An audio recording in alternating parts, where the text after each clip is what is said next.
Assalamu alaikum. Welcome to the class of machine design and CAD 1. And today our topic of discussion is basically quarter and knuckle joints. So हमारे पास quarters जो हैं क्या होते हैं, कितनी इनकी types हैं और इसको मशीन के अंदर यूज़ करने का पर्पस क्या है। आज जो है हम इस चीज़ को डिस्कस करेंगे और जो नेक्स्ट लेक्चर होगा that is about the knuckle joint. So when we talk about the quarter, a quarter is a flat wedge-shaped piece of a rectangular cross-section and its width is tapered either on one side or both from one end to another end for an easy adjustment. It's basically a locking device that may be a taper pin or a set screw used on the lower end of the quarter. The quarter is usually made of mild steel and wrought iron. A quarter joint is temporary fastening and it is used to connect rigidly two coaxial rods or bars, which are subjected to axial, tensile, or the compressive loads or the forces.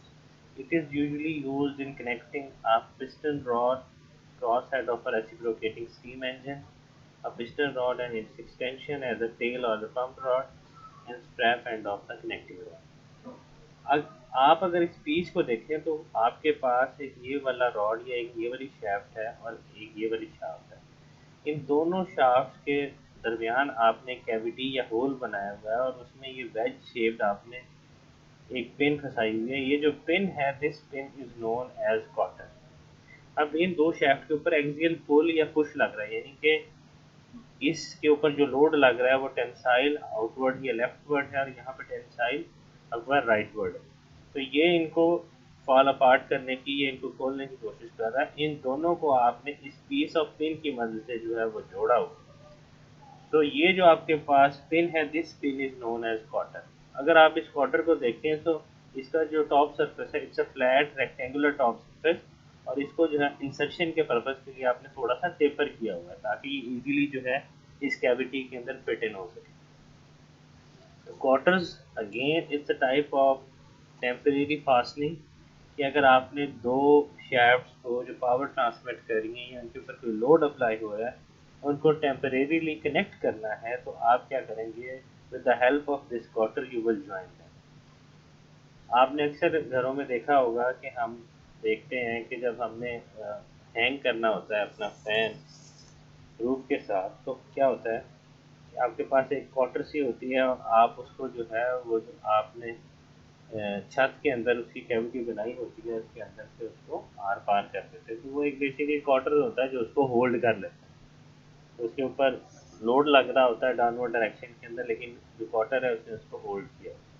इसी तरह मुख्तलिफ इसकी types हैं और उसकी designing है उसको हम देखें। Types of the quarter joints. Basically, we have three types of the quarter joints to connect two rods. First is socket and spigot quarter joint. Second is known as sleeve and the quarter joint. And the third one is known as jib and quarter joint. ये तीन आपके पास हैं। स्पाइगॉट वाला जो है ये सबसे famous है, फिर स्लीव वाला आता है और फिर जिब आती है। ये जो आप फर्स्ट यहाँ पे इम्प्रेशन देख रहे हैं ये आपके पास सॉकेट एंड स्पाइगॉट क्वार्टर जॉइंट है। इसको सॉकेट एंड स्पाइगॉट क्यों कहते हैं? इसमें ये वाला जो आपके पास रॉड है, इस रॉड के आगे यहाँ पे देखिए तो आपके पास एक सॉकेट सी बनी है, यानी कि एक हॉलो कैविटी। ठीक है जी। और ये जो है अगर ये आप राइट वाला रॉड देख रहे हैं येलो कलर का, इसके आगे जो है या यहाँ पे एक स्पाइगॉट बना है। ठीक है, ये स्पाइगॉट जो है इस सॉकेट के अंदर आके फिट इन हो जाएगा, इस सॉकेट में भी और इस स्पाइगॉट में भी। यहाँ पे एक होल या कैविटी होगा जिसके अंदर जो है वो हम अपनी क्वार्टर फंसा देंगे। ये इसकी फिजिकल इंटरप्रिटेशन। ये आपके पास रॉड है, ये रॉड है, ये जो रॉड है ये एक सॉकेट के साथ कनेक्ट है, ये कॉलर है आपके पास सॉकेट का। इसी तरह ये आपके पास रॉड है, जैसे ये वाला रॉड था, इसके आगे ये स्पाइगॉट का कॉलर है और ये आपके पास आगे स्पाइगॉट। ठीक है जी, जिनके एक शाफ्ट है। इन दोनों के अंदर कैविटी बनाई हुई है और उसके अंदर जो है वो आपने क्वार्टर जो है वो फिट कर दिया। So this is the first type of cotter joint that is known as socket and spigot. दूसरी जो आपके पास टाइप है वो आपके पास स्लीव टाइप। यहाँ पे आपके पास एक हॉलो स्लीव होती है, जैसे आपके पास फ्लैंज होता है या कपलिंग होती है, इट्स अ हॉलो स्लीव। इस स्लीव के अंदर जो है वो आप दो रॉड्स या दो शाफ्ट्स को कनेक्ट कर सकते हैं। उनके अंदर आपने क्वार्टर फंसाने के लिए कैविटी बनाई होती है। ये जैसे ये दो शाफ्ट्स हैं, आप इनको अंदर इंसर्ट करेंगे, ये प्रॉपरली इस होल के साथ अलाइन होगा और आप इस लेफ्ट वाली में ये क्वार्टर फंसा देंगे। इसी तरह आप राइट वाली को इसके साथ अलाइन करेंगे और इसके साथ ये इंसर्ट कर देंगे, तो ये भी कनेक्ट हो जाएगा। अब अगर आपकी लेफ्ट साइड से पावर ट्रांसमिट हो रही है तो वो राइट साइड पे भी ट्रांसमिट होना शुरू हो जाएगी। ठीक है जी। ये आपको एक कंप्लीट असेंबली दिखाई गई है स्लीव एंड क्वार्टर की, which is basically the second type of. Last type is known as gib and the cotter joint. Gib and cotter joint में जो है ये आपके पास रॉड या शैफ्ट नहीं होती, बल्कि आपके पास कोई स्क्वायर किस्म का एक आपके पास जो है, आप कह लें कि टाइप ऑफ रॉड होता है। उसमें क्या होता है कि ये आपके पास लेफ्ट रॉड है, ये कंप्लीट होता है, ये राइट जो है इसके अंदर ये आप देखेंगे ये वाला जो पोर्शन है ये कैविटी है, ये सॉकेट सी है। ठीक है जी, ये कॉलर बना हुआ है।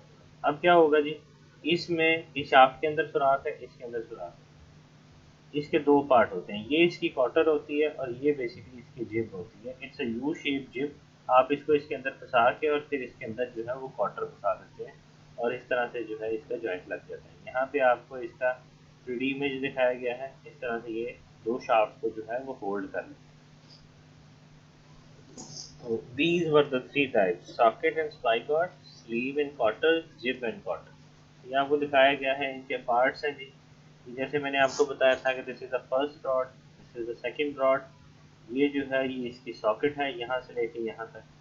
ये आपके पास स्पाइगॉट है, ये स्पाइगॉट का कॉलर दिखा रहा है जो इसके अंदर फिटिंग हुआ है, और ये इसकी कॉलर है। दूसरी ऐसी आपके पास स्लीव टाइप।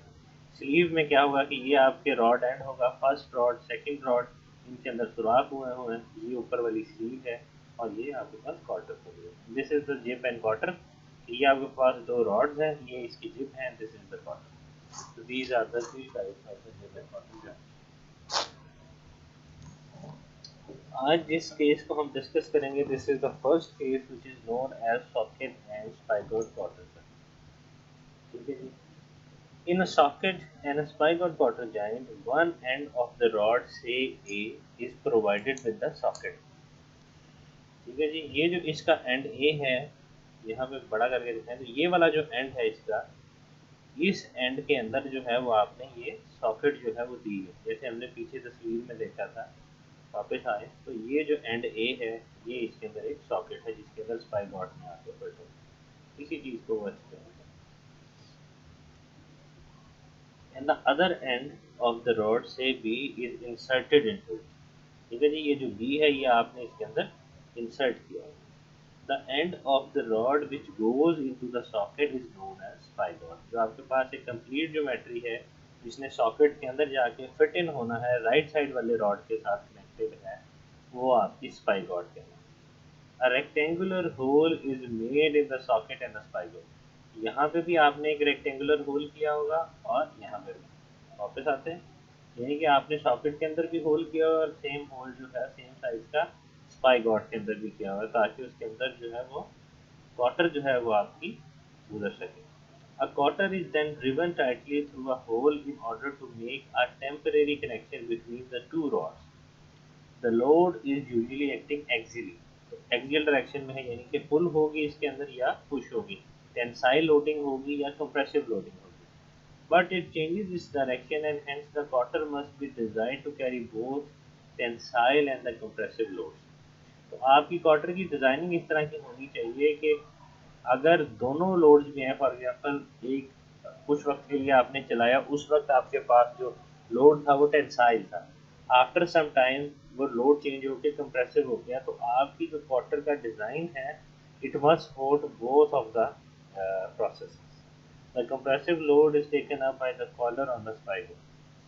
जो आपका कंप्रेसिव लोड लग रहा होता है उसको सपोर्ट करने के लिए ये कॉलर दिए जाते हैं, उस लोड को सपोर्ट करने के लिए। ये वाला आपका इसका कॉलर आ गया, क्या इसको कहते हैं, सॉकेट का, और ये आपका स्पाइगॉट का कॉलर है। ठीक है, ये कॉलर इसलिए बनाए जाते हैं जब कंप्रेसिव लोड होता है तो आप एरिया बढ़ा देते हैं ताकि वो इसको सपोर्ट कर सके। यहाँ पे इसका फ्रंट व्यू दिखाया गया है। ये आपको दो आपके पास फुल फोर्सेस दिखाई गई हैं। These are the dia of the rod, ये एंड ए पे जो आपके पास रॉड है उसका डाया है, ये एंड बी के ऊपर जो रॉड है ये उसका डाया है। ठीक है जी।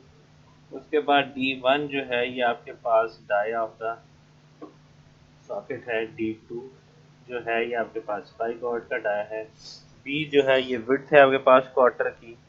सी जो है ये आपके पास क्लियरेंस स्पाई कॉर्ड की दी गई है।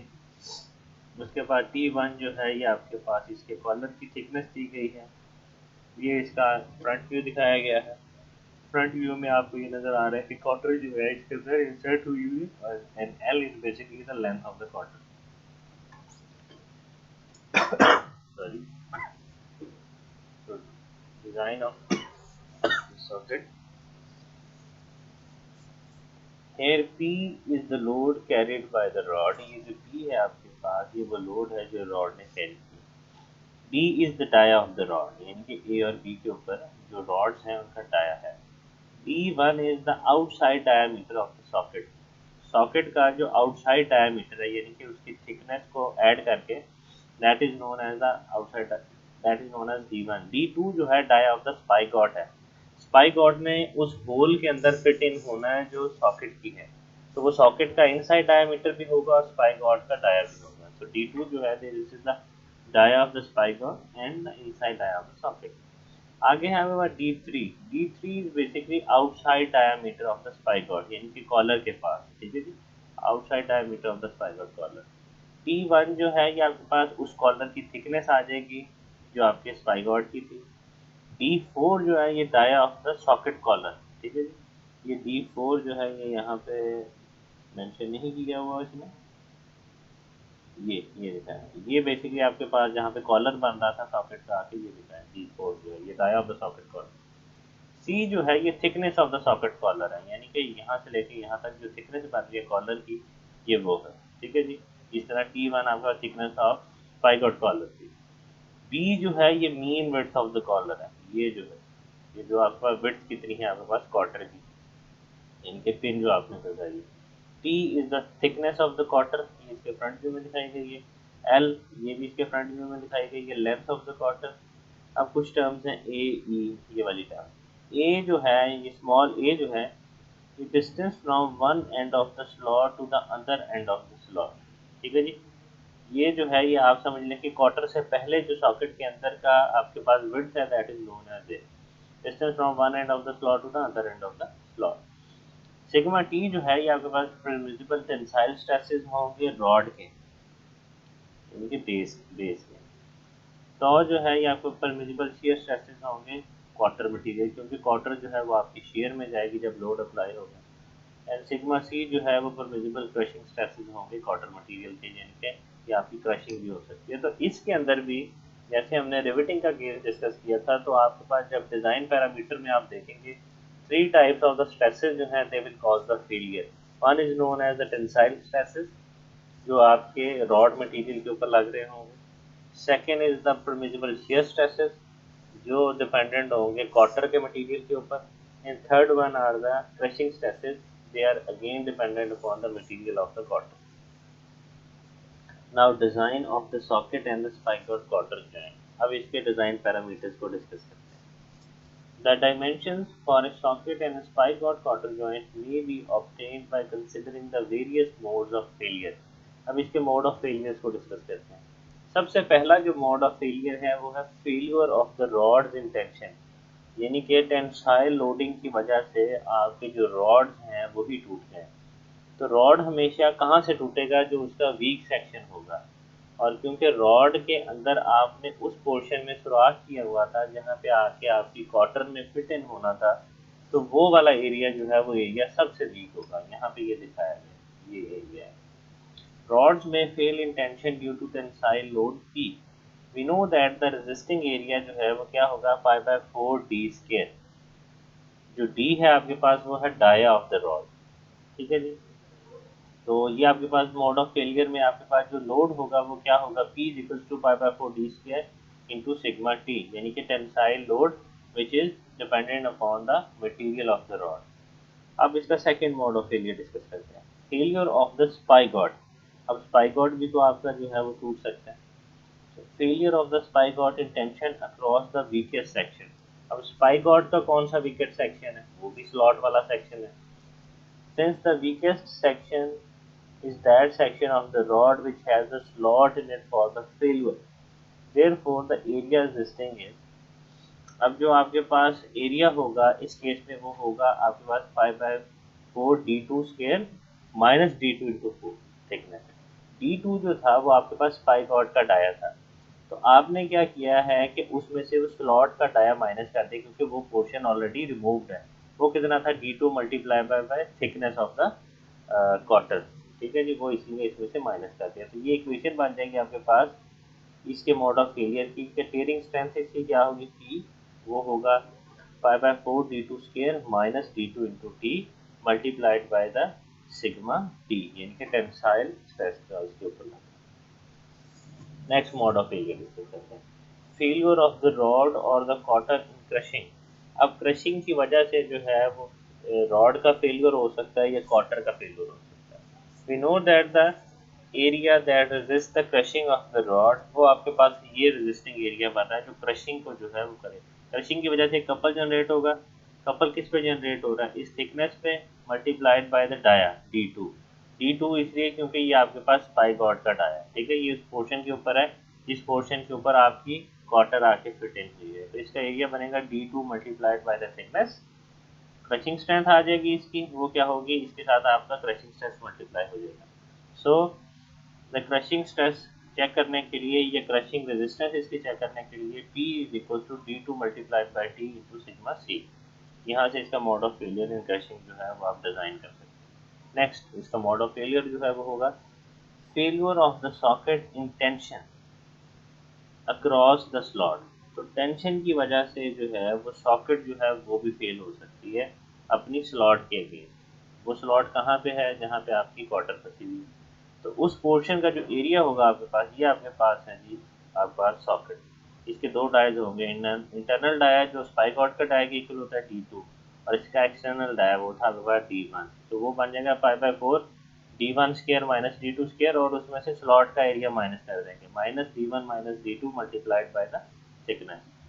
सो इक्वेशन आपके पास आ जाएगी 5/4 d1 square minus d2 square minus d1 minus d2 into T multiplied by the tensile load tensile stress sigma T. आगे चलते हैं जी, failure of the cotter in shear. अब आपकी जो क्वार्टर है वो शीयर फेलियर की वजह से जो है वो डैमेज हो सकती है।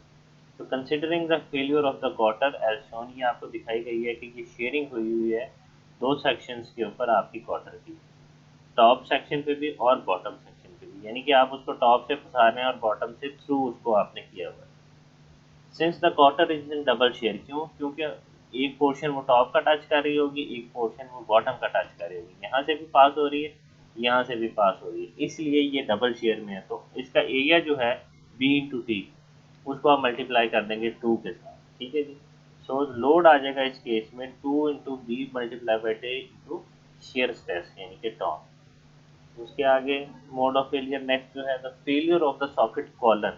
अब जो आपकी सॉकेट थी उसका जो कॉलर था उसका भी आपके पास फेलियर आ सकता है क्रशिंग के केस में। सो इस केस में आपने अब डाया फाइंड आउट करना है, एरिया फाइंड आउट करना है considering the failure of the socket collar in crushing. तो इसमें रेजिस्टिंग एरिया जो है वो आपके पास होगा d4 minus d2 multiplied bye T. इसी पोजिशन के ऊपर जो है वो क्रशिंग हो रही होगी जहाँ पे आपकी सॉकेट जहाँ पे आपकी क्वार्टर है। आप इसको क्रशिंग स्ट्रेस से मल्टीप्लाई कर देंगे तो ये आपके पास रेजिस्टिंग फोर्स आ जाएगी इन केस ऑफ क्रशिंग। तो ये आपके पास आ जाएगी d4 minus d2 multiplied by the thickness into sigma C. Next mode of failure जो है वो है failure of the socket end in shearing. जो सॉकेट के एंड्स हैं, सॉकेट का एंड जो है वो भी आपका फेल हो सकता है अंडर शेयरिंग, ठीक है जी। अगर वो एंड आपका शेयरिंग के केस में फेल होता है, ये इस एंड की बात हो रही है, यानी कि ये जो कॉलर एंड है इसका, इस एंड की बात है, ये फेल होता है। तो इस केस में जो आपके पास इक्वेशन बनेगी वो बनेगी since the socket end is in double shear, तो d4 minus d2 into C multiplied by 2। अब ये शेयरिंग की वजह से हो रहा है तो आप इसके साथ टॉप को मल्टीप्लाई कर देंगे, तो आपके पास लोड आ जाएगा P is equal to 2 into D4 minus D2 into 3 multiply by tau. Next जो मोड ऑफ फेलियर है ये है failure of the rod ends in shear. Since the rod ends are in double shear, therefore the area is A multiplied by D2। आप इसके साथ टॉ को multiply कर देंगे तो ये आपके पास इसकी रेजिस्टेंस फोर्स आएगी। ठीक हो गया जी। आगे चलते हैं जी। नेक्स्ट जो है यहाँ पे एंड हो जाएगा डिज़ाइन का। ये लास्ट इसका मोड ऑफ फेलियर है जिसको आपने डिस्कस करना है। This is the failure of the spigot collar in shear.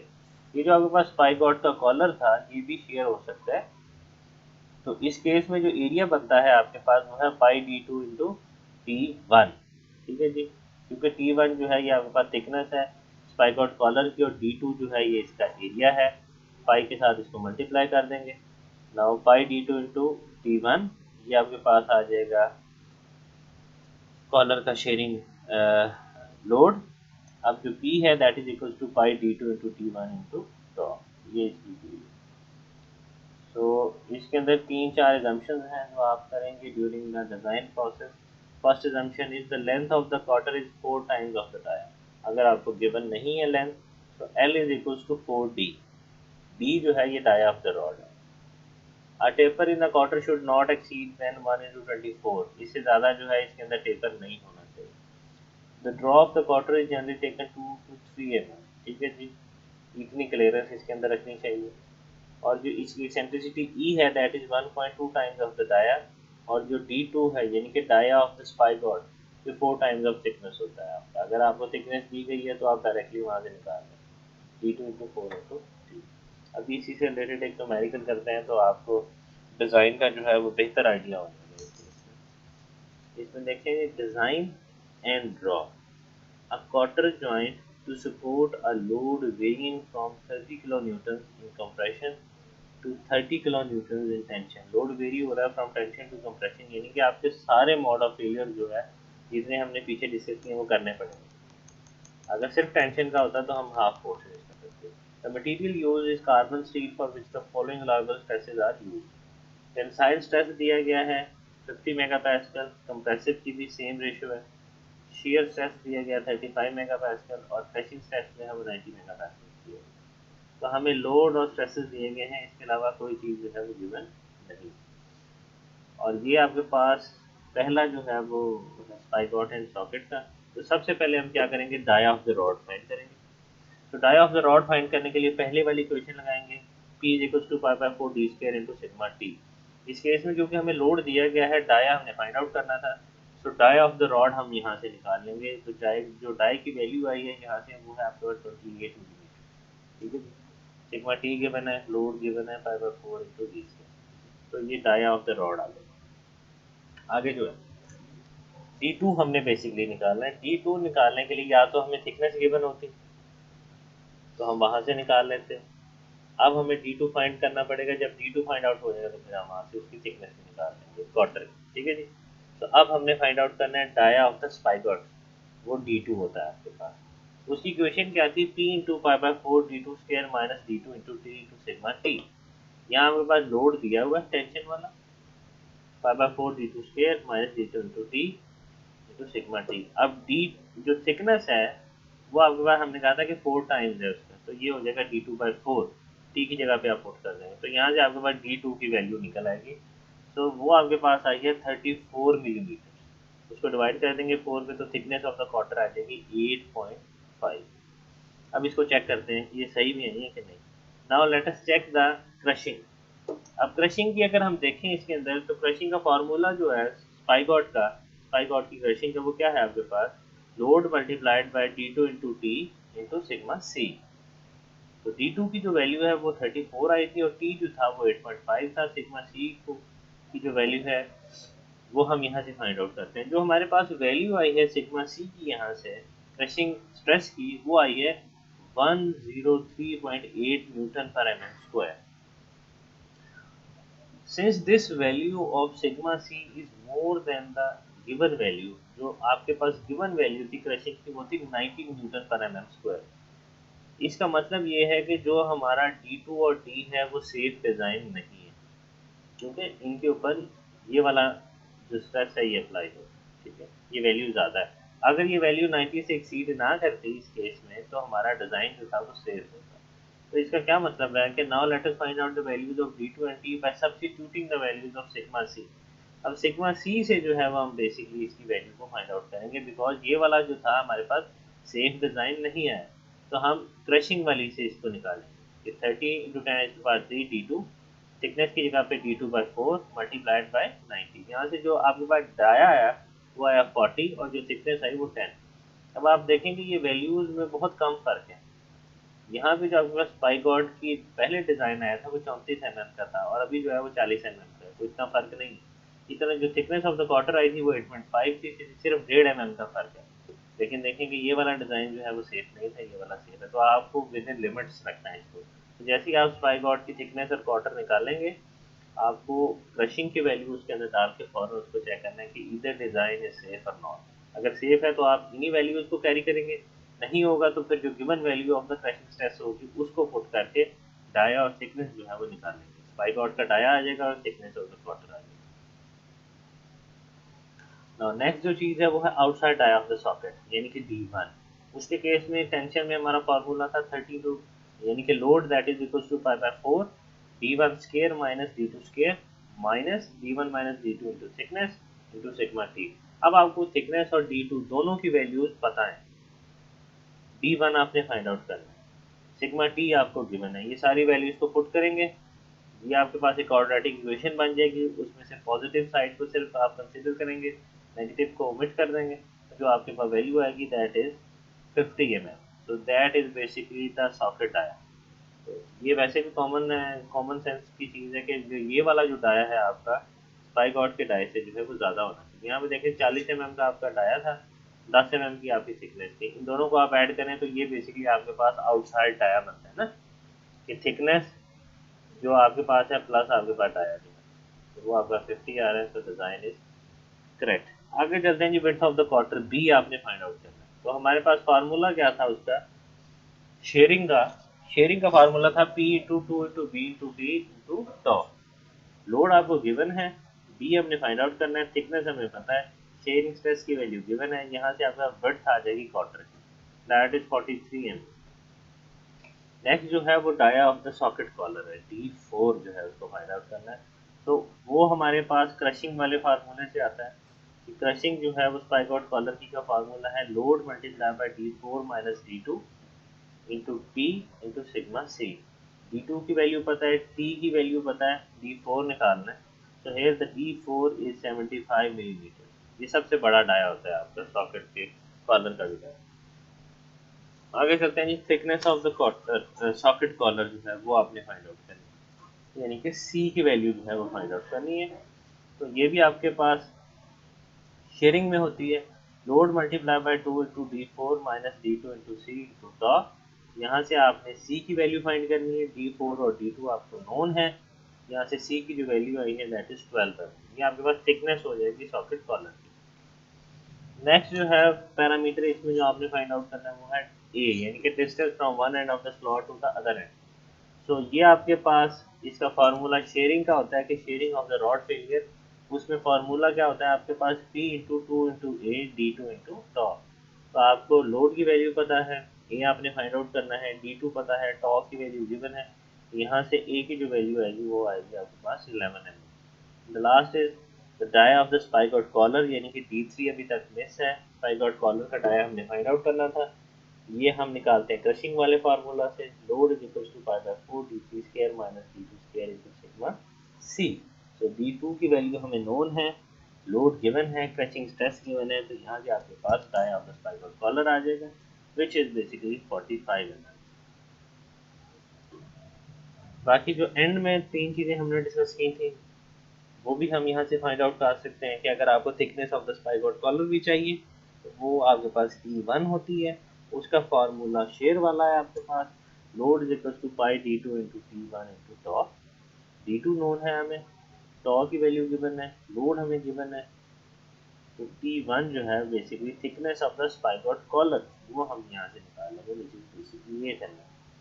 अब लेंथ हमें गिवन नहीं थी तो which is equal to 4 times into dia of the rod. Dia of the rod 28 था आपके पास, इसको आपने 4 से मल्टीप्लाई कर दिया तो total length of the collar भी यहाँ से कॉटर जो है वो आपको मिल जाएगी विच इज 112 मिलीमीटर यानी कि 112 एम की होती है। And last is the dimension eccentricity इसकी which is 1.2 times of the dia. तो डाया आप निकाल चुके हैं रॉड का, उसको मल्टीप्लाई कर देंगे जस्ट 1.2 से, तो इसकी डायमेंशन ई आ जाएगी विच इज 34। ये बेसिकली आपके पास डिजाइनिंग है ऑफ अ स्पाइगॉट जॉइंट। ठीक है जी। तो आज का जो हमारा लेक्चर था, this lecture was basically about spigot and the cotter joint. इसको आप लेक्चर को गो थ्रू करें और इसका जो डिज़ाइन है, the design of the spigot and socket joint is quite easy, इसको देखें। आई होप आपने जो है आज के लेक्चर को अंडरस्टैंड किया होगा। Thank you so much. अल्लाह हाफ़िज़।